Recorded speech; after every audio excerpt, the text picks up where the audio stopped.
What do rivers, prophets, and feathers have in common? You're about to find out on this episode of Forgotten Felonies.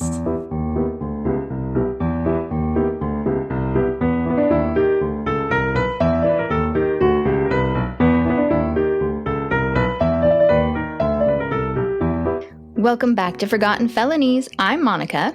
And I'm Olivia. And this is where we take you back in time to rediscover the tales of vintage villainy that time forgot. I'm so excited about this episode because I've known since we started our podcast that we must cover this story someday. Before we jump in, though, please check out our socials, Forgotten Felonies on Facebook and Forgotten_Felonies on Threads and Instagram. And email us at forgottenfelonies@gmail.com. Yeah, and leave some reviews, please. Yes, we would love that. Okay, so this has been my favorite cult story for a long time. Like, I tell everybody, this is my favorite cult. And, maybe it's because it happened right here where I live. I graduated from Corvallis High School. 4 of my kids were born in Corvallis. I live in Albany right now. I drive past the train station multiple times a day. I live right by the Willamette River, and Yachats and Waldport are my favorite coastal towns. So I have literally walked the same earth that these people have walked. So it's kind of surreal. And with that being said, let's travel back in time. May 7th of 1906 began like any other spring morning in Seattle. However, this year was much more wet than usual. The air was cool and misty at 7:30 a.m., and the streets were still damp from the night before. Shopkeepers were just beginning to open their shop doors along First Avenue. Walking arm in arm down the sidewalk was a rather unusual pair.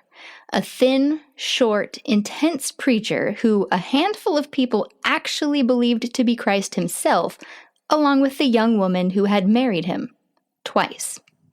The couple had no idea that someone had tracked them all the way from Corvallis, Oregon. They were nearing Cherry Street on their way to a department store to buy Maud a skirt to replace the tattered one she wore. Just as Edmund and Maud had walked past the alcove in front of the doors to the quick drugstore, the man who had been hunting for them stepped out from his hiding place. He raised his revolver and shot Edmund through the back of his head. He died instantly, and all of it could finally come to an end. In order to understand what on earth led to this, we have to take you back much, much further.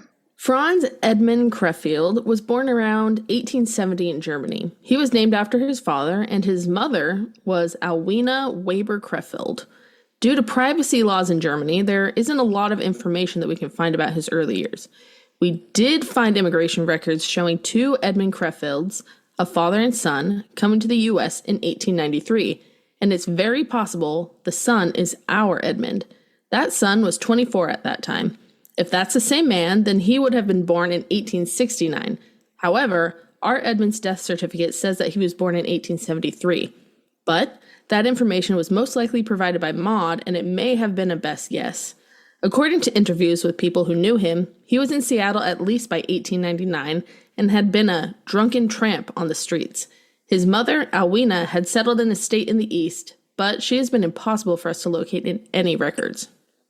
Edmund was a very small man. He was 5'3", which is as tall as me, and he was 135 pounds, with very fair hair and blue eyes. In fact, when he first started making headlines, the newspapers all reported him as being Swedish due to his complexion and the sound of his broken English.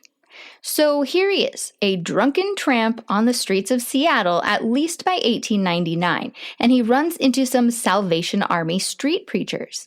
Now, Edmund was no stranger to religion. He was raised Catholic, and in fact, back in Germany, he had gone through the training to become a Catholic priest. So, in his drunken stupor, he listened intently to what the Salvation Army soldiers were preaching, and it really resonated with him. Soon he joined them. They took him in and cleaned him up, and he became part of their army. I don't know exactly when he joined, but my best guess is 1896 or 1897. As a cadet in the Salvation Army, he started as a street preacher himself. He had a very magnetic personality, and his way of preaching really drew people in despite his broken English. He had a lot of success recruiting new members to the religion, and it wasn't long before he was promoted from cadet to lieutenant. It was 1899 when he became an officer in this church, and by the time he reached the rank of lieutenant, he was actually in Portland, Oregon. Back in those days, a member of the Salvation Army had to be an entry-level soldier for at least 6 months and then go through a rigorous training program to become an officer. They also had to sign articles of war. Now, I couldn't find out how long this rigorous training program was, but I know that it was the end of the 1890s when they were transitioning to a year-long training program. This is why I think he must have been a member since 1896 or 1897, simply because of the time commitment required to reach lieutenant. In the Salvation Army, it is similar to the real United States Army in that the ranking members are posted to different locations to do their work within the religion. They tend to move to a new location every few months, on average. Or at least that's how it was back in the late 1890s. In November of 1899, Edmund was moved from Portland, where he had been promoted to lieutenant, and he was posted in Grants Pass, which is in southern Oregon. He actually stayed in Grants Pass through May of 1900, making that a lengthy posting at 7 months. Then he was transferred to Corvallis, Oregon in late May. He was transferred to the Dalles in August of 1900, then transferred to Oregon City in November of 1900, then to McMinnville in February of 1901. On February 14th, he was promoted from lieutenant to captain, and then he was transferred to Heppner, Oregon on June 26, 1901. And by October of 1901, he resigned from the Salvation Army altogether, saying that God had called him to preach his will, and he needed to find a more authentic way to follow God's word. Just before he resigned, he published an article in the Salvation Army's newspaper. The article's title was Call to Live a Life of Complete Holiness. For the next year, from about October of 1901 through the end of 1902, Edmund went back to the Oregon towns where he had been stationed with the Salvation Army. He knew people there already, and this time he wanted to share a different message to see if he could convince his former Salvation Army contacts to follow him. He later said that he spent some of 1902 in Salem, and it was while he was in Salem that God told him to create his own evangelical church.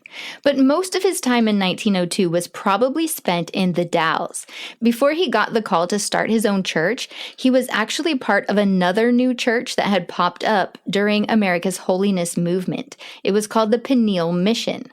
And this might sound familiar, because in the Duffy family axe murders episode, that's what Henry was a part of, was the Peniel Mission.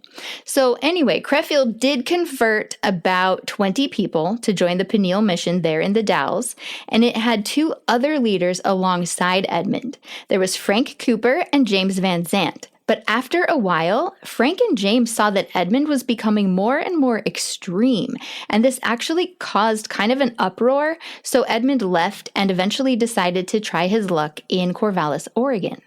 And it was late 1902 when he arrived. Corvallis was founded by Joseph C. Avery in 1845 when he made his land claim, and he initially named it Marysville in 1849 after he opened a store. In 1853, the name was changed to Corvallis, which is Latin for Heart of the Valley. In 1855, Corvallis briefly served as the capital of Oregon Territory, and, in fact, it was the 4th city to be officially incorporated in the Territory of Oregon, which happened in 1857. Corvallis had between 2,500 and 3,000 people in late 1902. It was a college town even then. The Corvallis Academy was established in 1856, and it was the first school to offer post-secondary public education in the Oregon Territory. Corvallis Academy became Corvallis College in 1868, and today it is known as Oregon State University. That is some cool history. Now, at least one family in this story had 2 adult children attending Corvallis College. They had moved to Corvallis for that purpose, actually. That was the Hartley family, but they're not major players. I mean, they're kind of major players. They're major adjacent for sure. And we will talk about them more and their big part in everything in the next episode. But we really need to start with the Hurt family. They are the MVPs of this story. And so if you guys remember anyone's names while telling the story, please make sure it's theirs. Orlando Victor Hurt is the patriarch of the Hurt family. He was known by everyone simply as O.V. Hurt. He was married to Sarah Mathilda Hurt. Together, they had 3 biological children: Ida Mott Hurt, who was born in 1880, Frank Clarence Hurt, who was born in 1882, and Eva May Hurt, who was born in 1886. The girls both went by their middle names, so the 3 kids were better known as Maud, Frank, and May. Sarah and O.V. had also adopted 2 other children. There was a boy named Roy Robinette, who was just a couple years younger than May, and quite a few years later they took in a baby girl named Martha Brown. Sarah Hurt, the mother, was very involved in the Salvation Army, and she had been for years. So she had met Edmund Creffield back when he was posted there as an officer from late May of 1900 through that following August. Sarah's 3 biological children were also part of the Salvation Army. Her husband, O.V., was not part of the Salvation Army, but he supported his wife and kids in whatever they wanted to do.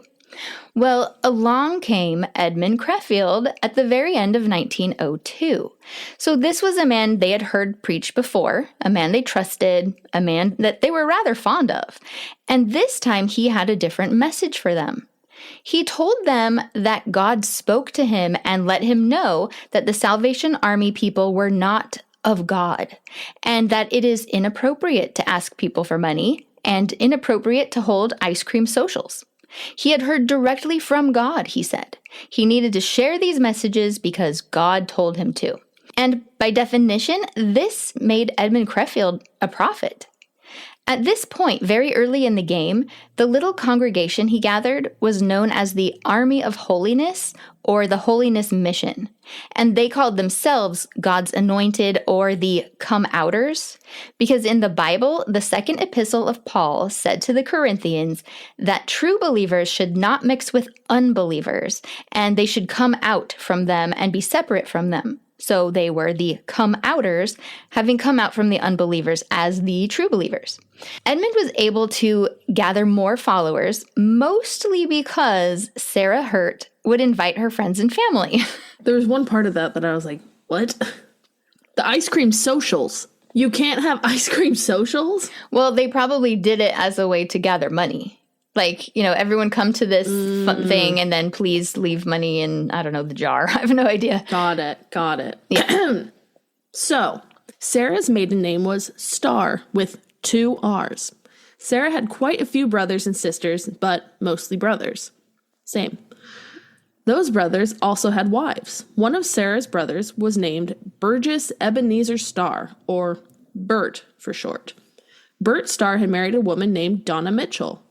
This made Donna Mitchell Starr Sarah Hurt's sister-in-law. And this is where it all gets confusing for listeners, or at least it did for me when I first was reading the book about this, because, you just kind of have to see it drawn out on a map or something to really wrap your mind around all of the relationships between everyone, because the majority of these people were related to each other somehow. It's a small town. Yeah. Indeed, it was all a web of connection between all the members. Donna Starr lived in Portland with her husband, Bert Starr.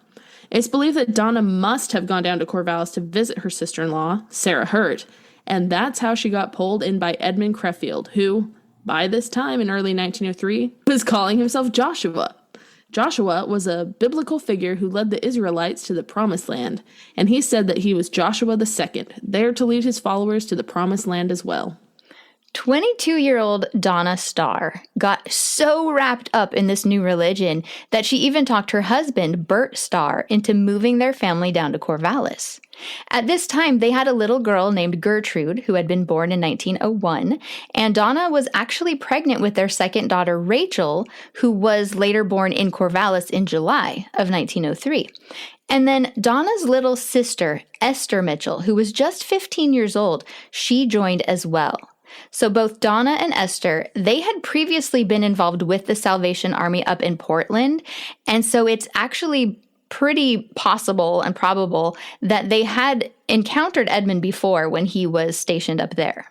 Throughout the beginning of 1903, according to all accounts, this Army of Holiness was just a regular church preaching regular things that weren't much different from the rest of the holiness movement that was spreading across the United States at the time.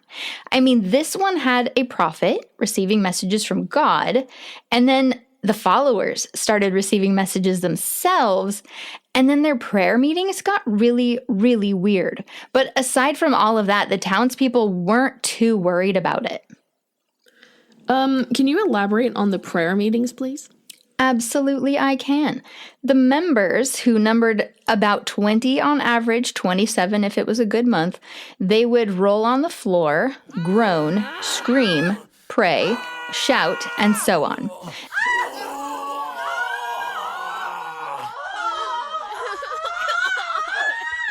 They would do this for hours at a time, shouting continually. Sometimes they would lie still, face down on the floor, praying for an entire day or night.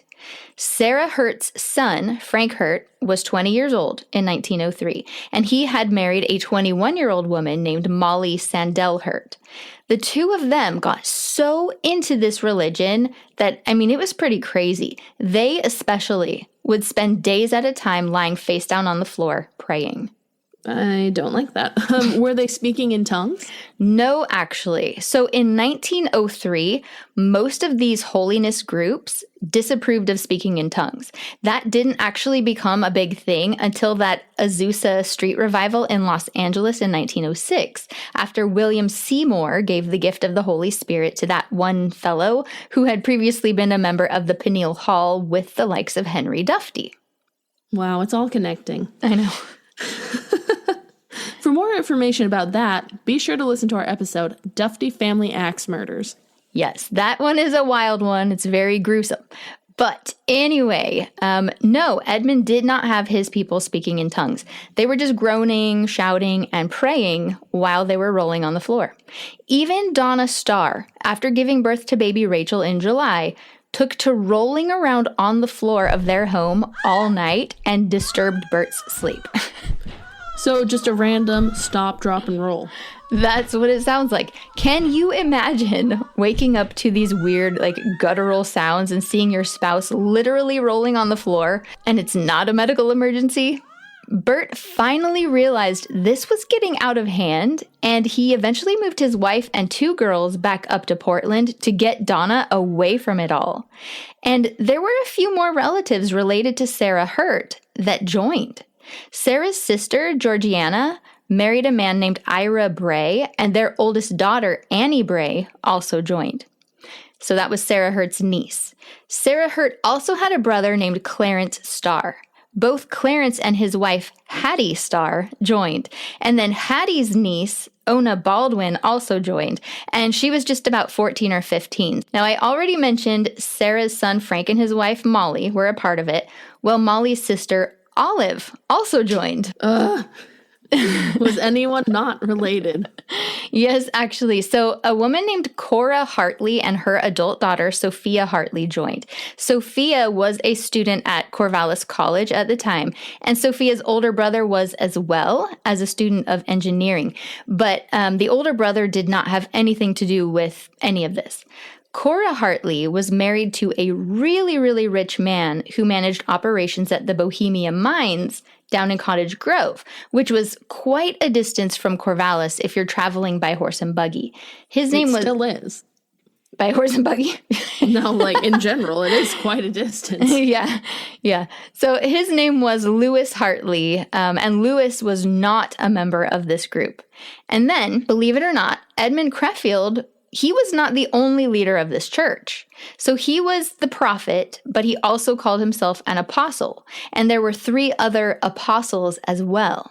So Samson Levins was an apostle, and Lee Campbell was an apostle, and then there was Charles Brooks. Now, he was actually second in command beside Edmund. Charles Brooks had actually been part of the Salvation Army in Portland. He was a captain, and he was sent to Corvallis from Portland to try to restore the membership in Corvallis because, everyone had left to follow Edmund. So Charles Brooks went down to Corvallis trying to fix things, and he wound up going to one of the prayer meetings meetings, one of Edmund's prayer meetings, and he was converted on the spot. Of course. So that was a lot of names. I know, and I am going to try my best to tell this story as clearly as possible and like keep reminding like people like who exactly, like how they're related or whatever. But yeah, this whole thing was a mess. It was a fantastic, glorious mess, and I just love this story so much. The drama. So much. All right, in the early months of 1903, they would have their meetings in a rented hall on Main Street in Corvallis, which today is called 2nd Street. Sometimes the meetings would be at the Hurt House and sometimes at the Hartley House, because Lewis Hartley was quite often out of town for a long period of time at the Bohemia mines. Now, in late May or early June of 1903, the city of Corvallis had received some complaints about the noise that was generated by Edmund's prayer meetings. They were told that they couldn't hold their noisy meetings in the city limits anymore, so Edmund Creffield moved their meeting place to John Smith Island. And this is an island that's in the middle of the Willamette River, just south of Corvallis. Most accounts of this story say that they were on Kiger Island, which most residents of Corvallis will recognize when they hear the name. But in reality, they were on the island just south of Kiger Island, and they were camping there, and it was John Smith Island. So anyone listening, if you drive out of, South Corvallis, when you see that road called John Smith Loop, or maybe it's just Smith Loop, that takes you to the island that I'm talking about. Now, surprisingly, there are a lot of islands in the middle of the Willamette River in that area. If you look up a map, you would be surprised at how many islands are sitting in the middle of the river. It's kind of crazy. But anyway, so they set up tents and camped out on the island for a while, like a couple months. And some of the members stayed out there full time, like the whole 2 months that they were there, but others would camp a couple nights, then go back to their homes in Corvallis for a little bit, then maybe, go back to the island. And the people out there subsisted on food that the members would bring to feed the group. And again, there were only about 20 of them, so it wasn't like they were feeding an army. But it was May of 1903 that Charles Brooks, who was a captain in the Salvation Army, came to Corvallis to try to reinvigorate the local corps. And he did manage to gain a few members, but then in June of 1903, Brooks went out to John Smith Island to attend one of Edmund's meetings. And while he was there, Brooks had a vision of, quote, the devil approaching and wrapped in a network of snakes. And in that moment, he threw his hat and his uniform jacket into the fire. And yeah, his eyes were now open, and he was the newest member and an apostle of the Army of Holiness. So when Sarah Hurt's daughter, Maud, had joined the group, she was actually engaged to a man named James Kemmer Barry. And James joined with her, so the two of them joined together. James was actually a businessman in Corvallis, and he was very successful. It was actually James Barry who sold the first automobile that was ever sold in the city of Corvallis. So, he's successful, he's a man of means, he's got some money, and this gave Edmund Creffield an idea.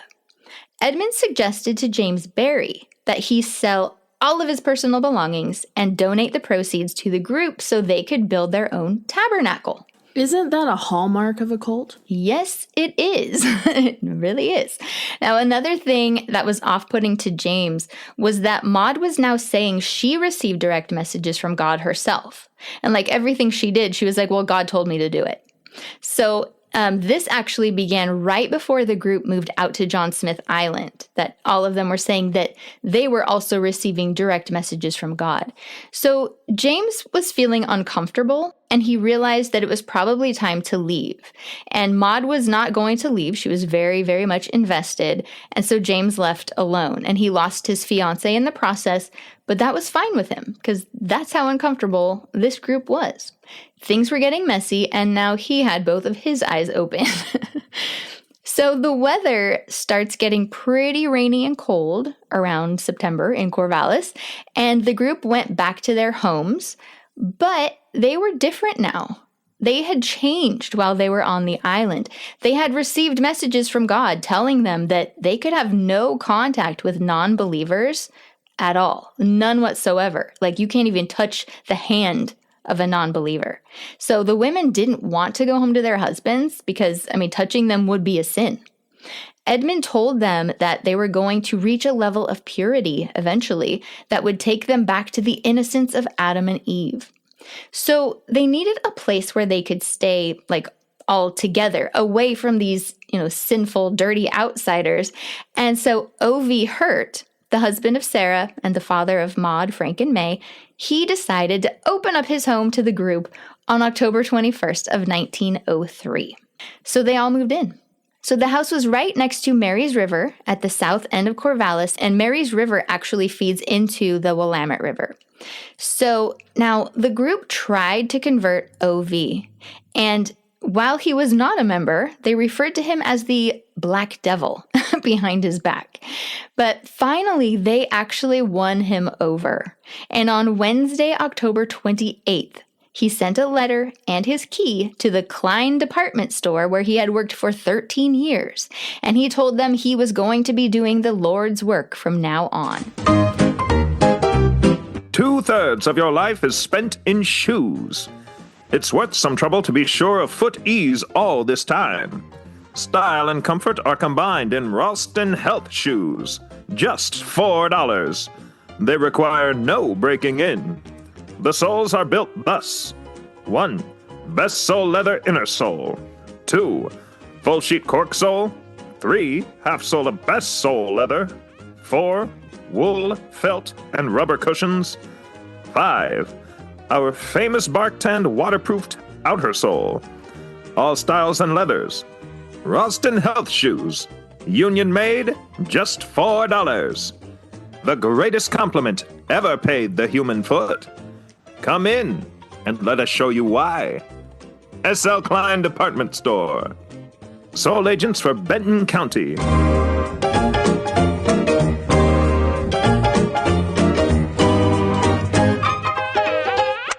That evening, O.V. left to go somewhere. He wasn't at home when the fire started. Did they burn the house down? No, but they burned most of what was inside of it.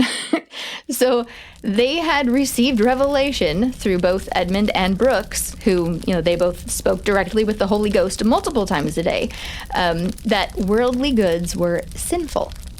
People who were spiritual should not have any material things or any comforts because they needed to know suffering.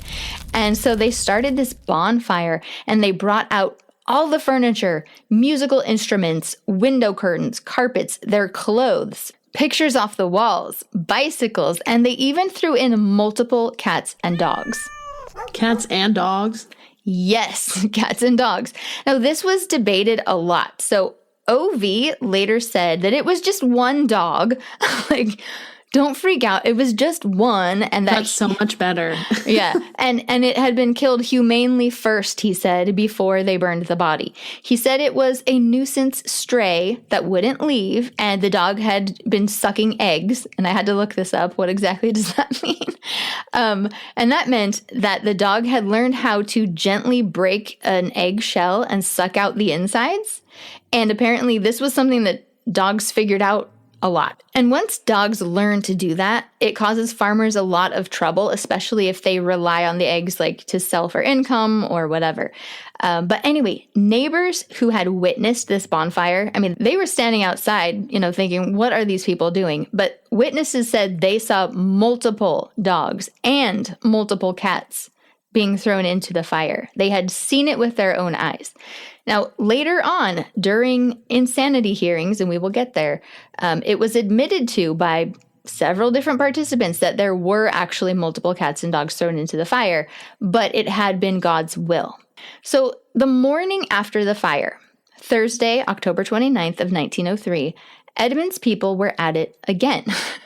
So they took kitchen utensils from inside the house. They took them outside and destroyed them to pieces, broke them apart and then buried the pieces. They ripped up all of the wooden sidewalks. They tore bushes and trees out of the ground, ripped up the flower beds, and just everything, ripped it all up. A reporter from the Corvallis Weekly Gazette Times went to the door and knocked that morning, probably wondering, hey, can you explain what's happening here? And Brooks answered the door and wouldn't let him in. So the reporter asked, why is your worship being done with such secrecy? And Brooks responded with a passage from Psalms that says, the secret of the Lord is with them that fear him. Then Brooks said he was about to receive a message from the Almighty, so he had to go. And he shut the door. Hang on, God's calling. I'll get back to you. So tons and tons of Corvallisites, as they were called, gathered outside of the Hurt home just to witness the madness. The crowd grew to about 100 people, crowding the sidewalk in front of the house by the afternoon. And the thing is, nothing was happening at that point. They were just like, we want to be here in case something else does happen. So they just gathered and just stared at the house and talked to each other and waited. Sheriff M.P. Burnett and Deputy D.A. Edwin Bryson arrived that afternoon and wanted to talk to O.V. Hurt. They'd been receiving a lot of disturbing reports, not only about, the property destruction going on, but also about the bonfire from the day before. They approached the front gate, but it was wired shut, so they just climbed the fence. When they knocked, Creffield opened the door, and he told them that they couldn't go inside. May I speak to Mr. Hurt, please? Mr. Hurt is seeking God and cannot be seen. The officers reminded Edmund that they were the law of the land, and if they wanted to talk to Mr. Hurt, he better let them. Well, Edmund said, Well, I will consult God about it. And then he walked back and forth across the porch with a faraway look in his eye. And keep in mind, there's like 100 people standing out on the sidewalk watching all of this. So the officers walked around to the back of the house to see if there was a different door they could access, but they were blocked at that door as well. And then they walked back around to the front, and this time Edmund was standing in the yard. Just then, people in the crowd started yelling to the officers and saying, Mr. Hurt's in the yard over there. He's over there. So the police were able to go and talk with him. And this is when O.V. assured them that only one dog went into the fire. It was just one. But remember, he wasn't even there. He was gone when this whole bonfire started, and all of his furniture was thrown in. So, yeah. But anyway, O.V. told the police that they could go inside the house, but he only showed them a couple rooms rather than the whole home. So they only got to see part of it. Now, when it was growing dark that evening, and this is still Thursday the 29th, more and more people showed up. The sidewalks from the Hurt home that led down to the Marys River Bridge and even beyond, they were lined with people. There were people gathered out in the street as well. And they just wanted to be there in case something else happened, just in case. And it's said that there were probably about 2,000 people in total that came just to look at the house and wait for something to happen. But the lights in the house turned out at around 8:30 p.m., and it was around 9 o'clock that the crowd started to dwindle and people started to leave. And by 11 o'clock, they were almost all gone. But at some point in the dark, people in the crowd started throwing rocks at the Hurt house. So rocks were hitting the roof, they shattered windows, broken glass was everywhere. There were two men from the crowd who went to the door and knocked. And when nobody came and answered the door, they just knocked the glass out of it. So, they were just destroying this house. But nobody inside through the whole thing, nobody made a sound. There wasn't a scream. There wasn't a knock it off. There was nothing. They did not make a peep. So this incident, these 2 days of mayhem, the bonfire and then ripping everything up the next day, this is when the religious group made headlines for the first time. And it wasn't just headlines in Corvallis. It was headlines around the world. I'm not kidding you. It was everywhere.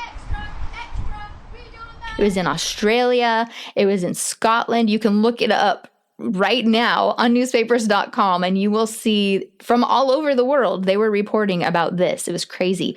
And Scotland, one of the newspapers in Scotland actually sent a copy of their paper to Corvallis just to show them look, you made it into our news. And so the group now was being called by those on the outside, the Holy Rollers. And suddenly, rollerism and Creffieldism were on the lips of everyone in Oregon, especially the people of Corvallis. On Friday, October 30th, the police went back to the Hurt home. This time they went inside and they saw that most of the followers were lying on the floor on mats or on blankets because, they burned all the furniture. In the center of the room was a young girl with a cloth over her face in a trance. She was at that moment receiving a message from on high, and the others in the room were busy writing it down. And so it begins, and this is how it ends. Creffield had his head on the same pillow as the girl, and their heads were almost touching. And this made the officers' stomachs kind of turn a little bit. And one officer bent down to take the cloth off of the girl's face, and several of the worshippers shouted, "Don't touch her!" But he removed it anyway. So the officers arrested Edmund Creffield and his right-hand man, the fellow apostle Charles Brooks. The other two apostles, Campbell and Levins, they were both staying in a tent at Frank Hurt's home, so they weren't even there.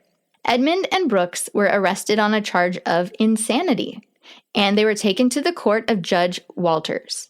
Doctors Pernaud and Cathy examined them, and ultimately they decided that they were perfectly sane. Edmund and Brooks had been before the judge from 1 o'clock to 6 o'clock that Friday afternoon. There had been a rumor going around saying that Sarah Hurt had considered putting her adopted baby girl in the bonfire as a sacrifice. The apostles were asked if they would ever burn a human like they had done with the cats and dogs, if God commanded it. Well, Brooks said that God had never commanded him to kill a person. I mean, they were skirting. He didn't want to say yes, but he didn't want to say no. So he was like, well, God has never told me to. So then they asked if he thought if God ever might command him to kill a person. And Brooks said it's probably unlikely. So they were released from custody. And when it was all wrapped up, it said that after they got home, they, quote, began a series of services that outranked anything ever heard for noise and commotion. Now, the next day, Saturday, was Halloween. Now, if you listened to our Protecting the Porch episode about Halloween traditions a century ago, then you'll realize why this was a big deal. A big deal indeed. Knowing that it was Halloween and knowing that his home was for sure a target, O.V. Hurt and his son Frank went to the police station and demanded protection. And sure enough, a gigantic crowd had gathered around the Hurt home that evening. Sheriff Burnett went over there and he stayed most of the night, but he told O.V. and Frank that there probably would be no threat of danger if their religious leaders would just leave. And that seemed to strike a chord. In fact, when Edmund and Brooks were released from custody on the 30th, they were warned by Deputy Henderson that a group of men wanted to take them from the home and treat them to a coat of tar and feathers. The deputy suggested they escape while there was still time. Now, Brooks and Creffield, they laughed and were like, oh, the Lord takes care of his own, blah, blah, blah. But apparently they took it a little more seriously than they wanted to let on, and they decided they would leave for their own safety. But the house was constantly surrounded by Corvallisites, and so they couldn't slip away unseen. Tarring and feathering was a form of public punishment historically used as vigilante justice, especially in the 1700s and 1800s. In this practice, a person accused of wrongdoing would be stripped to the waist, covered with hot tar or pitch, and then coated with feathers before being paraded or driven out of town. Although the tar was sometimes heated just enough to stick rather than to burn severely, the process was still extremely painful and humiliating, often tearing skin and hair when it was removed. Communities used tarring and feathering as a way to shame and intimidate people they believed had violated social norms. It was a way to bypass formal courts and legal systems, or to achieve justice when the legal system wouldn't work in their favor. It was late Monday afternoon, November 2nd, when most of the crowd had left for supper time, that Brooks took the opportunity to get away. He left on foot.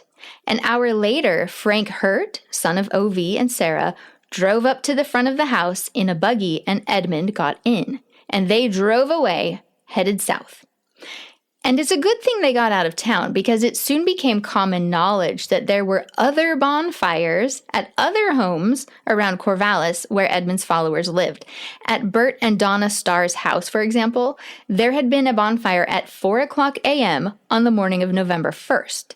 Neighbors woke up and saw easy chairs fully aflame in the backyard. And that's probably when Bert Starr had had enough and he moved Donna to Portland to get her away from everything. I mean, a man has got to have his easy chair. That's true. That is true.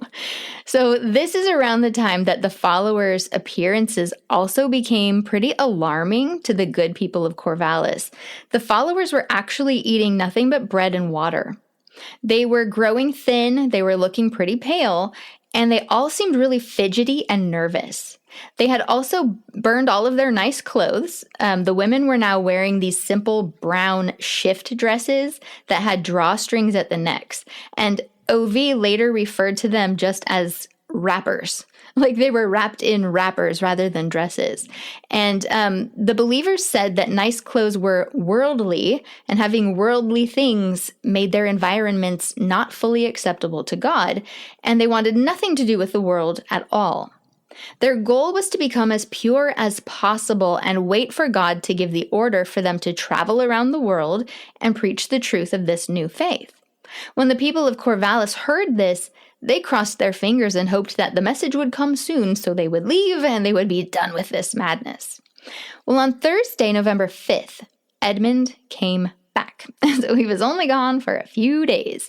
Frank Hurt brought him back to OV's house. Prior to this, the people of Corvallis felt really bad for the Hurts and were like, oh, they're victims of this religious nut. But now they're seeing things differently. They're like, why did you let him come back, you morons, right? Real. Yeah. So on November 15th, OV left for a business trip, and he was going to be gone for 3 to 4 weeks. He gave an interview and said that when he had resigned from the Klein department store, it wasn't meant to be permanent, but he just wanted a bit of time off to attend some religious meetings. OV headed to Portland on business, and the following day, renovations began on his house back in Corvallis. The 20 members were doing the work themselves, making things bigger and roomier for their religious meetings. And every night when they were done working, they ended their work with a very noisy service. I'm sure the neighbors loved it. But something miraculous happened while OV was away. His friends up in Portland actually talked some sense into him and made him see that he was being taken advantage of. It was the 17th, just 2 days after he had left, that he sent a letter from Portland telling Edmund and Brooks that he wanted them to leave his home. The letter arrived on Wednesday the 18th, and then OV arrived home unexpectedly on Thursday the 19th. So that 3 to 4 week trip had turned out to be 4 days. Now, when he got home, he saw that they were all packed up and they were ready to leave. And at 2 o'clock that afternoon, they were gone. Again, Edmund went by buggy and Brooks went by foot. And all the other holy rollers, except for the Hurt family members, they were gone too. Edmund's buggy was again driven by Frank Hurt, OV's and Sarah's son. Frank was taking him over to Yahat's country in the Alsea Valley, where they together would carry on the religious work. The buggy was drawn by a single horse, and on Friday, November 20th, they were crossing over the Preacher Creek Mountain and down onto 5 rivers when they were washed away by the swollen stream at the crossing. The buggy was completely destroyed, and the men were carried 200 yards down the river before they were able to climb out. The horse went a little further past them before the horse got its footing and climbed out as well. And the men just had to depend on settlers to feed them, clothe them, and help them out. It was around this time, mid-November, that the first one of the cult members wound up in an insane asylum. It was Donna Starr's little sister, Esther Mitchell. She was 16 by now, and she was put in the Boys and Girls Aid Society home up in Portland. Initially, her brother George, who is just a few years older than Esther, he had taken her to live at his house in Portland, but she ran away and went back to Corvallis. So their older sister Phoebe Mitchell followed her to Corvallis and grabbed her again and took her back to Portland, and they had her committed to the home on November 18th. Esther believed that she must spend every minute of every day in prayer. Frank Hurt, having made it back home after being taken down the river with Edmund, he made his way up to Portland, and he ran into Esther when the caretakers at the home allowed her to go to church on December 6th. He must have been watching. I'm sure there were plenty of churches. He probably was standing and lurking, watching for her to see where they went. But Well, I wonder how he knew she would be able to go. Yeah, that's a good question. Very good question. I know. It's like, because, I mean, what are the odds he would just happen to go to Portland where he doesn't live, wind up in a church that he doesn't attend, and see her? You know what I mean? So, yeah, he sees her, and it was December 6th, and he told her, Remember, and keep on victory's side. He urged her to remain true to their faith. And the newspaper said that this greatly excited her, and she made this big scene in the church. Edmund Creffield and Charles Brooks also made their way back to Corvallis. However, now they knew that they were not welcome at the Hurt home anymore. They also knew that there were people in Corvallis who wanted to hurt them, so they needed to choose their new location wisely. So Corvallis is located at the edge of Benton County, right on the border of Lynn County. The Willamette River is the border between the two counties. Yes, and where O.V. Hurt's house is, he was living right where Mary's River and the Willamette River meet, so he was right at the border between the two counties. Corvallis was on one side of the river in Benton County, and then Lynn County was right across the river.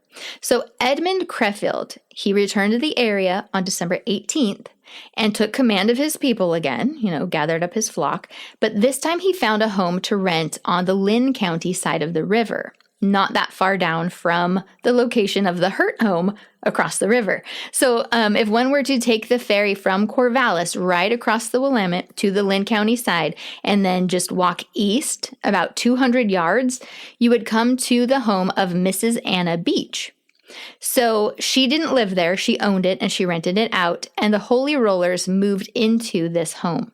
Frank Hurt and his wife Molly had rented it as if it was going to be their home. So Anna Beach didn't know that it was going to be for the whole cult.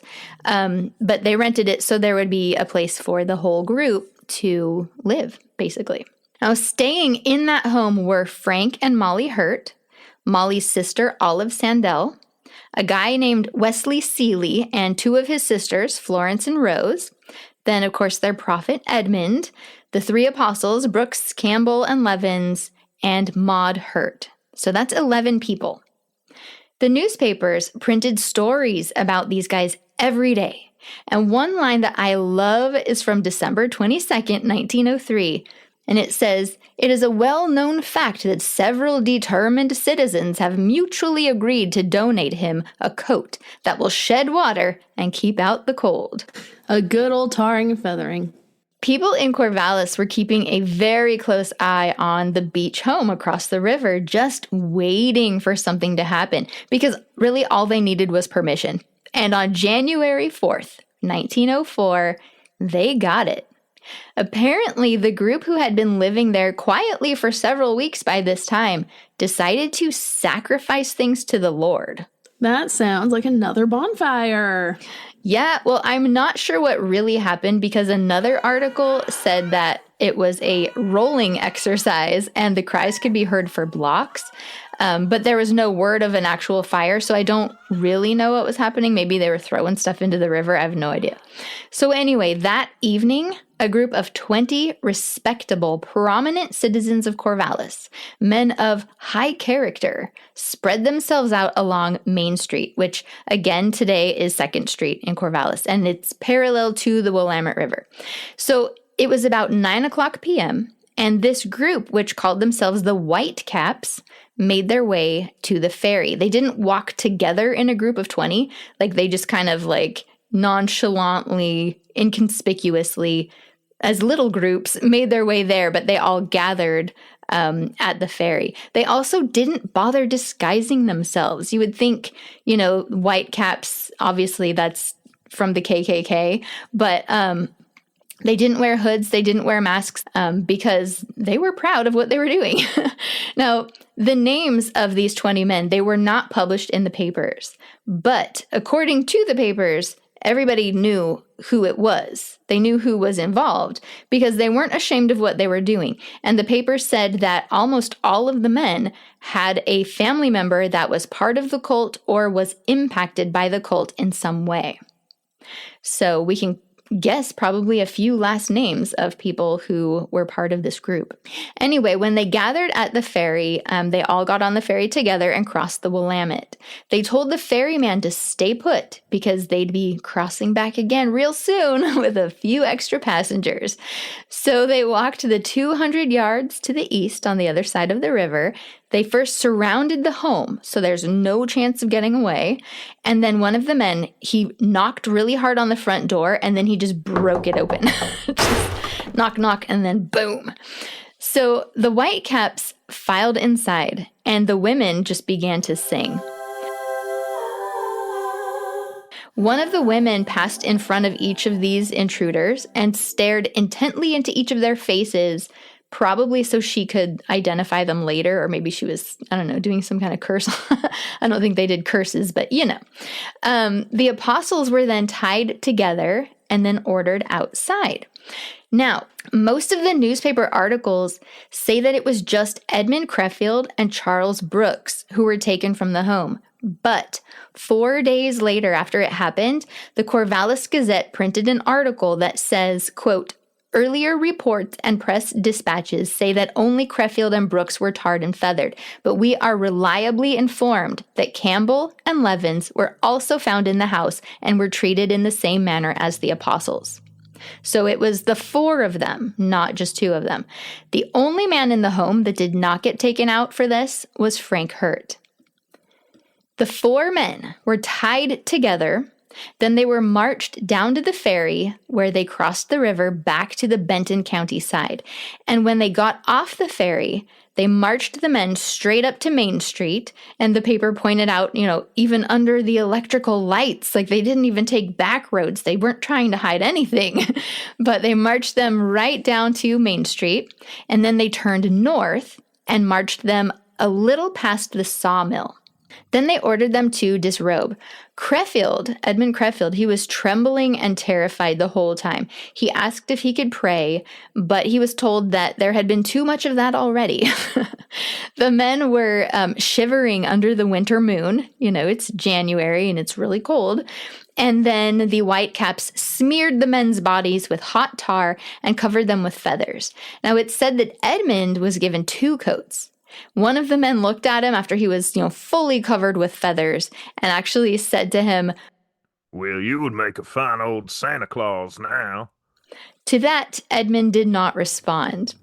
When they were finished, the men were told to put their clothes back on. They were told to leave and never come back, and if they were seen in the area again, they would likely be strung up to a light pole. That's what they told him. So the men took off running north along the Albany Road, which I believe is what today we call Highway 20. Well, what the Whitecaps didn't realize is that Frank Hurt likely followed them across the river and watched the whole thing. And when the men ran north on the Albany Road, Frank likely picked them up in a buggy or somehow. He most likely intercepted them because Edmund Creffield was back at the Anna Beach house by midnight, and apparently so was Charles Brooks. And that's when Frank woke up Henry Wortham, the owner of a drugstore, to buy some turpentine and linseed oil to aid in the removal of the tar. The following morning, everyone in Corvallis was rejoicing over what had happened. They thought that the nightmare was over. Meanwhile, early on January 5th, Frank Hurt crossed the ferry into Corvallis and went to a livery stable to rent a hack. He took it back across the ferry to the Lynn County side and pulled it up to the house that he was renting with his wife, Molly. Then Edmund Creffield and Maud Hurt, and then Molly Hurt as well, joined Frank in the buggy. They then rode into the town of Albany and made their way to the Lynn County Courthouse, where Edmund Creffield and Maud Hurt got themselves a marriage license. Oh, no! They were married before Judge J.M. Palmer around 11:30 that morning, and it was said that the odor of pine tar was noticeable during the ceremony. Immediately following the wedding, the new couple were taken to Tangent, where they boarded the train and headed north. Destination unknown. When Frank returned to Corvallis with the hack, he was met in the street by a committee of citizens who warned him. They said he'd better stop messing with that colt himself, or they would tar and feather him too. And they said that it was his fault, Frank Hurt's fault, that Edmund was back in town in the first place, because he had driven him out of town both times and brought him back. So the tarring and feathering took place on Monday the 4th, and the wedding took place on Tuesday the 5th. Well, the night of the 5th, the Whitecaps again went back to the Anna Beach home, but the people inside had no idea they were out there. Now, the men quietly hid outside in the dark just to watch and see if Edmund or any of the others would come back. And they had heard a rumor that Edmund and Brooks were back, and they were planning to hang them if they were there, if they caught them. So now, unfortunately, kind of in a funny way, 3 reporters from the Corvallis Gazette had also snuck over there in the dark across the ferry, and the mob of Whitecaps mistook them for 3 of the leaders. So it was a tense few moments before they were able to identify themselves. About 12 of the Whitecaps let themselves into the home eventually. They searched it top to bottom, and the women just ignored them, like wouldn't even pay attention to them at all. Of course, they didn't find any of the men, and then they went back outside just to wait and watch. At around 10 o'clock p.m., a buggy could be heard approaching. So the Whitecaps hid again, so they would be unseen and they could watch. Well, it turns out it was Frank Hurt in the carriage. The Whitecaps followed him because Frank Hurt had just stopped in front of the house and threw out some lap blankets, and then he carried on with the buggy. So the Whitecaps followed him and wound up catching him, and then they took him across the river to the same spot where they had tarred and feathered the men the night before. Now, he did not wind up disrobing, and the papers were unclear on about exactly what happened. It said that he either refused to disrobe or he just made a solemn promise that he would change his ways and worship in a way that wasn't offensive to the people of Corvallis. But at the end of the month, on January 31st, some citizens out in Lebanon, so far out in the country at the extreme northern part of Lynn County, they thought that they had found 3 robbers who were responsible for robberies happening in Woodburn, Brownsville, and Dallas, and a few other locations. So the citizens get this posse together, and they go to capture these rascals where they're, camping, and they found that it was actually just the 3 missing apostles.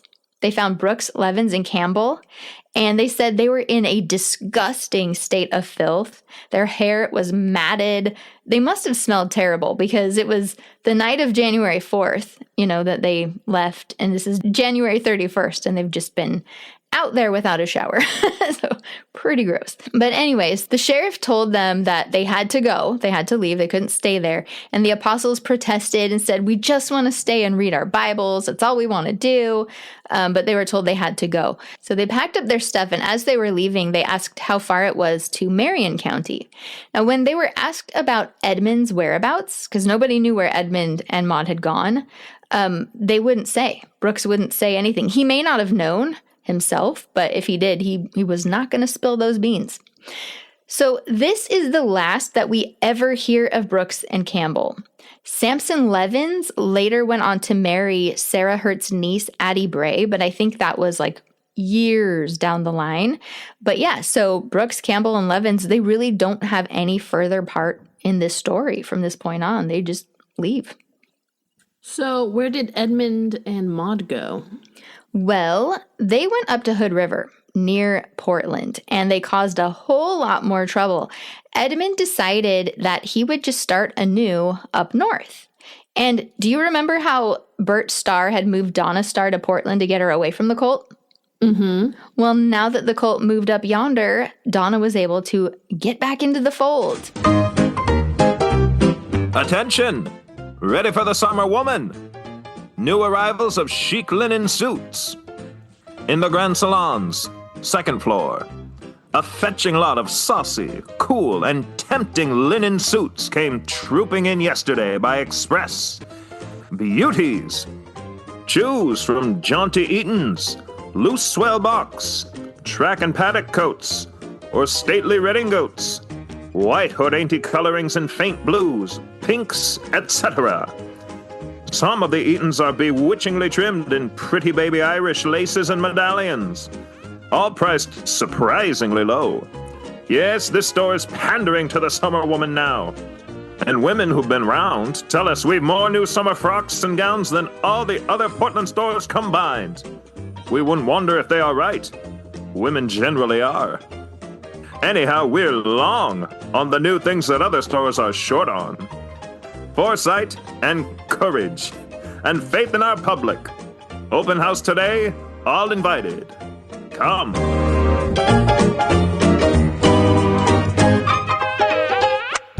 Now, there's something special about prophets. What's that? Well, prophets talk to God, and that means that the religion can change and morph and go in lots of different directions at any time, and yet still be the same religion because it's just the prophet getting new directions. This doesn't sound the best. Well, if you truly 100% believe that someone is a prophet and is literally talking to God, then you're likely to believe whatever it is they say, right? Well, Edmund got some direction. The members of his faith all wanted to be saved, and Edmund said, God teaches that one must have direct connection with him before he can be saved. God teaches that one must have direct connection with him before he can be saved. And Donna really wanted to be saved, as did all of the women in the cult. And since Edmund was the closest thing to God, the women had to have direct connection with him if they wanted to be saved. So, did he have relations with them? Yes, he did. Now, I don't know if that started in Hood River or not, but that's when it came to light. So there was a couple by the names of Mr. and Mrs. Worrell, and they had joined his church. He was preaching and stuff, and they were like, oh, this sounds good, so they joined. Now, as soon as it came up that Mrs. Worrell could be saved through this direct connection or intercourse with Edmund, as had Mrs. Donna Starr and others, the Worrells noped right out of the cult. Nope. I think not. So Mr. Worrell told Edmund to stay away from his wife and away from his house, like just get away. And I assume that it's Mr. Worrell and probably his wife who went to the husbands of the other members to let them know what was really going on. And you know who didn't think it was funny? Bert Starr? That's right. Donna's husband, Burgess Ebenezer Starr, didn't think it was funny one bit. We interrupt this broadcast to bring you this breaking news. Warrant out for Holy Roller. Apostle Creffield is under a serious criminal charge preferred by B.E. Starr, whose wife is a member of the peculiar religious sect. A warrant was sworn out this afternoon for the arrest of Josh Creffield, a Holy Roller high priest, by District Attorney Manning, on the complaint of B.E. Starr. The crime charged is a penitentiary offense.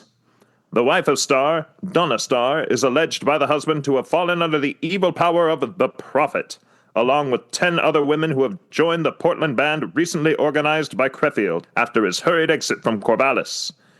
Creffield is said by his followers to have laid claim to the power of Christ and to have cast an unholy influence over the women of his flock in the short time he has been in the city. Members of the Rollers in the city are being examined by the district attorney this afternoon, and the high priest is being anxiously sought by deputy sheriffs. Now back to your regularly scheduled programming. It was March 16th, 1904, and now the police had reason to get this menace off the streets. They just had to find him first. But Edmund Creffield was gone. The case was handed to Detective Hawley in Portland, and he tried to find Edmund. He could not rest, literally, because Bert Starr called the office every few hours to ask if he had found him yet. Bert was absolutely livid. On March 18th, 12 more Portland husbands had come in with similar charges on backup, just in case the prosecutor needed them. Now, this next part is absolutely hilarious. I had so much fun chasing this whole story through the papers. When all of this started in Corvallis, okay, the Corvallis newspapers were obviously going crazy with the story. They're horrified about what's happening in their town and angry about this religious nut. And so Albany is across the river in Lynn County, and then Lebanon is a bit further out from Albany. So the three cities are in fairly close proximity to each other. Now, Lebanon was highly critical of how the people of Corvallis were reacting to the whole situation. And this is prior to the tarring and feathering. So Lebanon was saying that all they were doing was persecuting a religious man, and men like this are persecuted all over the world, and, what are you doing? And then Albany would publish something saying, like, this is what Lebanon said. We agree with Lebanon. Well said. And the editor of Corvallis was absolutely hilarious in response.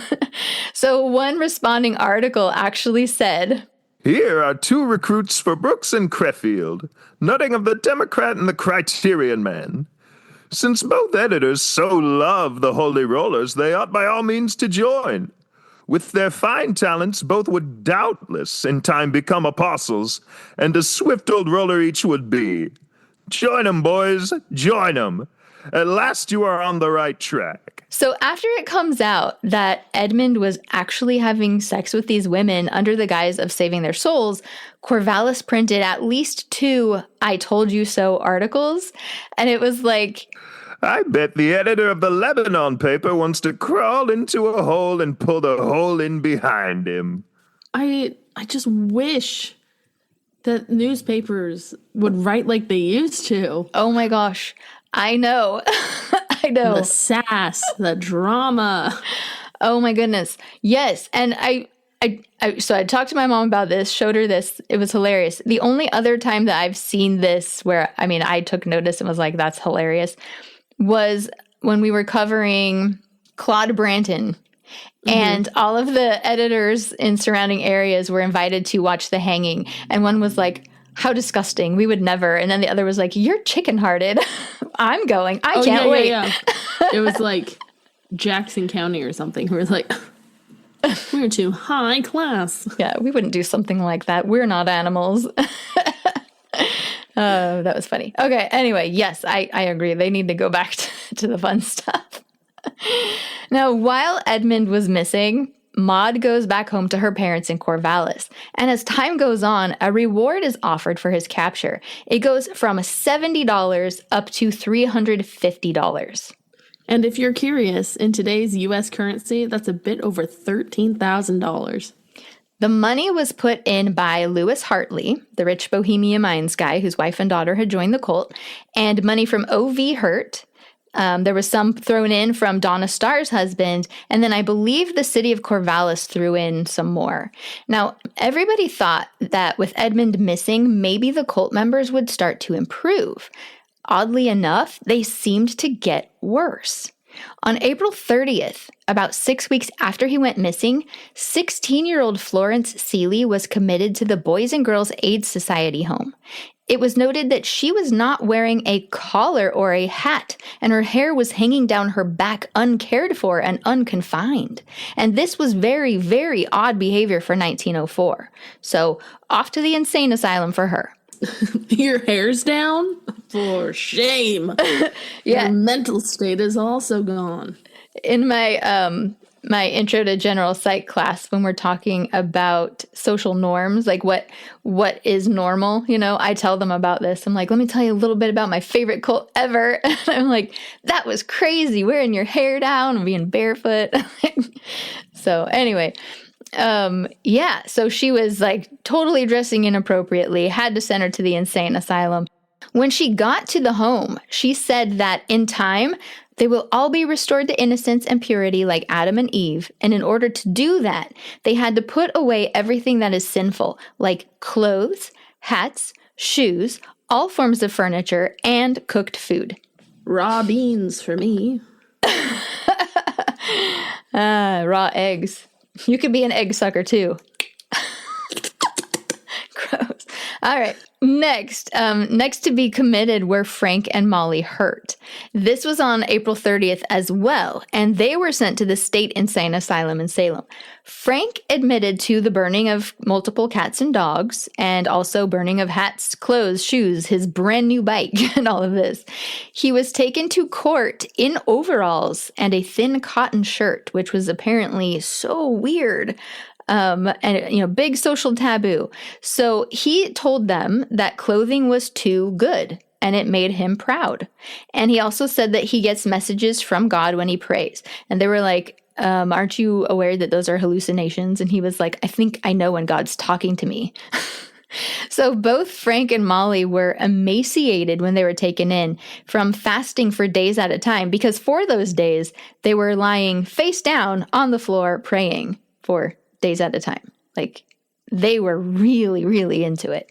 Now, next on May 3rd, Maud Hurt and Sophia Hartley were committed to the asylum in Salem.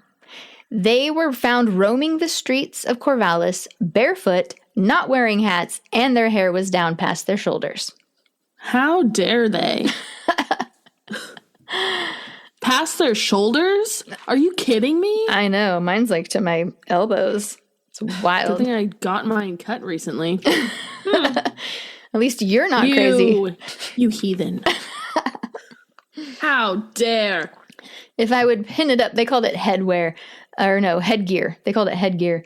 They would have no hats or headgear. And so I assume that that's like the pins and stuff that you use to like pin your hair up or something. Mm-hmm. That's my Which, fun fact, well, you probably already know this. Women used to use those to protect themselves from men. They'd take out their hat pins and go. Oh, nice. Feminism. Yeah. All right. So now, 3 days later, May 6th, Addie Bray and Rose Seeley, Florence's big sister, they were arrested while bareheaded. And when they were taken before Judge Waters, Rose remained standing the whole time because chairs were impure. Now, all the women were wearing plain brown dresses with drawstrings around the neck.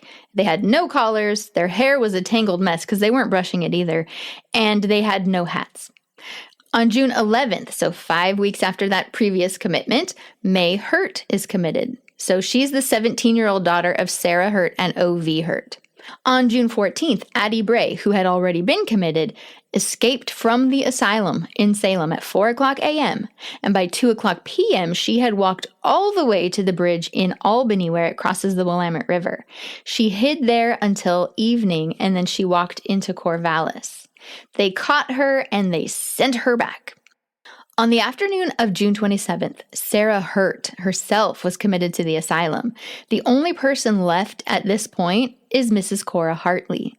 She was still very much insane, but her husband, that rich guy at the Bohemia Mines, he took her down to the mines with him and just watched her himself. Right around the time that Sarah Hurt went in, June 27th, Florence Seeley and Esther Mitchell were both released from the Boys and Girls Aid Society home in Portland. Esther was sent to Illinois to stay with her father and her brother, Perry Mitchell. Florence Seeley was sent to live with relatives in British Columbia, and then 2 weeks later, her sister Rose Seeley was released from the asylum in Salem and was going to live with her brother and sister in Oregon City. And just 2 weeks after that, Edmund Creffield was found. It was Friday, July 29th, 1904. Roy Robinette, the adopted son of O.V. and Sarah Hurt, was 12 years old and had been piling wood outside. After a while, he wanted to take a break, and he began hunting for literal corks. He said there were always a lot of corks under the house. He had crawled under a little way when he saw something that looked like a big white pillow. It was in the northeast corner, which is the darkest part under the house, and he couldn't see well. Roy decided to walk around the house and get to that corner from the outside. He pulled some loose bricks out of the foundation and saw what looked like the edge of a quilt. That wasn't the right spot, so he went to another place and used a stick to poke at a cement block in the foundation when he heard a voice. He couldn't understand what the voice said, but he recognized it immediately as Edmund Creffield. Ovi's sister had been staying at the house to help take care of Roy and the adopted baby sister, Martha Brown Hurt. Roy immediately went inside and asked his aunt if he could go into town. She said, sure, go ahead. And he went straight to Klein's department store to tell his papa that Edmund Creffield was underneath the house. Together, they went and got Chief Lane, and then the three of them headed out to OV's house in South Corvallis. OV pulled out some bricks, and he called Edmund's name several times. And at first there was no reply, but finally he heard an answer. So OV crawled under the house a little ways, and he told him, come out. And Edmund was like, I don't have any clothes on. And OV said, that's fine. I'll get you some clothes if you just come out. So he finally crawled out, and he made his way over to the side of the house, and he laid down under a cherry tree. And Edmund said he felt really cold. So Chief Lane said, I'll call you a doctor. And then OV, he had to go to the Fisher's house to use their phone to call for a buggy. And it's funny because OV didn't have a phone only because when he had joined the cult for those 3 weeks, a phone was too worldly. So that's why he shut it off and he never turned it back on. So the funny thing is that neighbors, as well as OV himself, had seen Sarah Hurt and other cult members sitting at that corner of the house. It looked like they'd been picking flowers. But now they knew they were receiving more of his revelations and doctrines, keeping up his influence, and this is why they all continued to deteriorate while he was missing. He had been in a hole that was dug along the foundation under the house. It was 6 feet long, 18 inches deep, and 2.5 feet wide. They found 11 half-gallon fruit jars, as well as 7 quart-sized fruit jars. All of them were empty. One of them had sugar, one of them had flour. There was a small tin cup with butter in it. He had a knife and a spoon. And it turns out that Sarah Hurt had been feeding her prophet, but she was sent to the asylum a month before he was found. So Edmund could hardly stand because he had not been upright, literally, since the middle of March. And it was now the very end of July. So for 4.5 months in the spring and summer of 1904, he was hiding underneath a house, completely naked, in the dark. And this is where we'll end for now. It is insane how much crazier this story gets. We've already had vigilantism and bonfires, but there's still some prison, the second coming of Christ, some curses, some attempted murder, more than one pilgrimage over bear and cougar-infested mountains, murder, more insanity, and suicide. Where did he use the bathroom? Underneath the house, I'm sure. Man, it must have stunk. How would they not have noticed that? Because it would have gone up into the house. Yep. Ugh. Yikes. Well, shout outs. Woo. Shout out to Ancestry.com, FamilySearch.com, FindAGrave.com, EllisIsland.com, Pixabay, My Brother Christian. And don't forget the socials. Yeah, the socials again.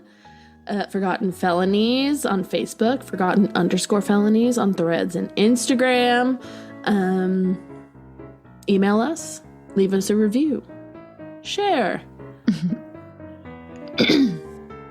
I think that's it. If you know people who are into history or into crime or into historical crime, please, please, please share our podcast. We forgot a very important shout out. Who? Newspapers.com. Oh, for heaven's sake. Without them, we couldn't do this. Oh, gracious. Yes, newspapers.com. The ultimate bomb. Yes. Maybe someday we'll get our affiliate code back. Yeah. I should email the person and ask about that. C'est la vie. You are a cult leader today. Oh, hell yeah, about time. From Corvallis, Oregon. About time. But he was German born. Yeah, I was, You've done a cult leader before. Oh, I have, yeah, that's right. The first time we ever had you because we needed a cult, a man chanting. Why? That's when you first... Yeah, we like shakalaka or whatever. Yeah, Sikalaka, Sikalaka. That's it, yeah.